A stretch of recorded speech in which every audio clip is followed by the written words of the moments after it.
Recipe रेसिपीमध्ये आपलं खूप खूप स्वागत आहे। चला तर आपण आज पाहणार आहोत सांबर। तर हे पहा, इडलीचं सांबर करणार आहे मी। तर हे मी टोमॅटो एक घेतलेला आहे, एक बटाटा, 2 कांदे, तूर डाळ घेतलेली आहे, सांबर मसाला, गूळ आणि चिंच मी एवढी घेतलेली आहे, पण एवढी मी घालणार नाही आहे ह्याच्यात, मला पाहिजे तेवढीच मी वापरणार आहे। चला तर मी पुढे दाखवते। कांदा, टोमॅटो आणि बटाटा मी हे कट करून घेणार आहे। हे पहा, मी असं कांदा, टोमॅटो आणि बटाटा आणि तूर डाळ अशी मी कट करून कुकरमध्ये आता मी उकडून घेणार आहे। चला तर मी पुढे दाखवते। याच्यामध्येच आपण थोडासा सांबर मसालाही टाकून घ्यायचा आहे। कुकरच्या आपल्याला अशा 3-4 शिट्ट्या आपण करून घेणार आहोत। कुकर आपला तयार होतोय तोपर्यंत आपण फोडणीची तयारी करून घेतलेली आहे। तर हे पहा, मी अशी लसूण पेस्ट घेतलेली आहे, कांदा एक कट करून घेतलेला आहे, टोमॅटो घेतलेला आहे। टोमॅटो आपण जास्त फोडणी टाकायचं नाही आहे, कारण आपण डाळीमध्ये टाकलेलं आहे। फोडणीसाठी तेल, मीठ आणि आपण हे पूड करून घेतलेली आहे। तुम्ही 4 मिनार वापरली तरी चालेल, पण हे मी घरात अशी बनवून घेतलेली आहे। तर याच्यामध्ये बॅडगे आणि काश्मीरी मिरचीची मी घरातच पूड अशी बनवून घेतलेली आहे। तर ते हे मी 1 चमचा टाकणार आहे। आणि हे मी असं चिंच भिजवून घेतलेली आहे। तर तुम्ही चिंचेच्या ऐवजी तुम्ही आमसूल टाकलं तरी चालेल। छान अशी आपली डाळ शिजून झालेली आहे। तर चला आपण फोडणी टाकूया। हे डाळ आता आपण अशी घोटून घ्यायची आहे। सांबरला आपण गरम पाणी घालणार आहोत। तर हे पहा, मी असं गरम पाणी करून घेतलेलं आहे आणि आता आपण फोडणी टाकणार आहोत। पातेल्यावरती ठेवलेलं आहे, तर याच्यामध्येच मी आता तेल ओतून घेणार आहे।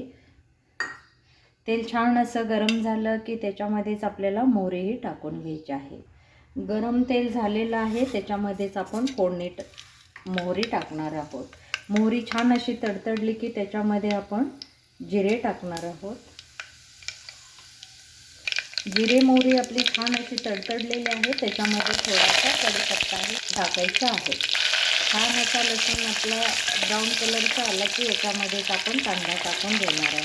कांदाही आपला छान असा परतून झालेला आहे, तर त्याच्यामध्ये आपण टोमॅटो टाकून देणार आहे।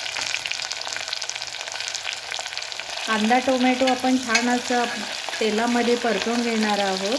हे पहा, छान मस्त असा वास सुटलेला आहे। हे पहा, तर याच्यामध्येच आपण लाल तिखटही टाकून घेणार आहोत। हे पहा, लाल तिखटही मी टाकून घेतलेला आहे। तर हे छान असा कलर येतो, खूप छान असा कलर आलेला आहे। तर याच्यामध्येच आपण डाळ उकडून घेतलेली टाकून घेणार आहोत। खूप छान असं सांबर होतं, नक्की एकदा करून पहा। डाळ ओतून घेतलेली आहे, तर हे छान असं आपल्याला आता शिजू द्यायचे आहे। याच्यामध्येच आपण 1 चमचा सांबर मसाला टाकणार आहे। चवीपुरतं मीठ घालायचं आहे। 1 चमचा असं सांबर मसाला आपण टाकून देणार आहोत। सांबर छान असं उकळून घ्यायचं आहे आणि उकळल्यानंतर त्याच्यामध्ये आपण हे चिंच गुळाची पाणी टाकून घेणार आहोत। खूप छान, म्हणजे खूप छान होतं हे सांबर, नक्की एकदा करून पहा। अगदी करायला सोपं आणि खायला टेस्टी असं हे सांबर आहे। तर इडली बरोबर, उत्तप्प्याबरोबरही आपण हे सांबर खाऊ शकतो। भात सांबर सुद्धा खूप छान लागतं, एकदा नक्की करून पहा। सांबर आपलं छान उकळून झालेलं आहे, तर त्याच्यामध्येच आपण चिंच गुळाचं पाणीही आता टाकून घेणार आहोत। खूप छान सांबर होतं, खूप छान असं, कलरही खूप छान आलेला आहे। हे पहा, आपलं सांबर तयार आहे। याच्यामध्ये सगळ्यात शेवटी आपण अशी कोथिंबीर टाकून घेणार आहोत। हे पहा, छान असं आपलं सांबर करून तयार झालेलं आहे। जास्त पातळ नाही, जास्त घट्ट नाही। हे पहा, खूप छान असं आपलं सांबर झालेलं आहे। आवडलं तर लाईक सबस्क्राईब नक्की करा। चला तर भेटूया दुसऱ्या रेसिपीमध्ये, तोपर्यंत नमस्कार। चला तर मी आता इडली करून घेणार आहे।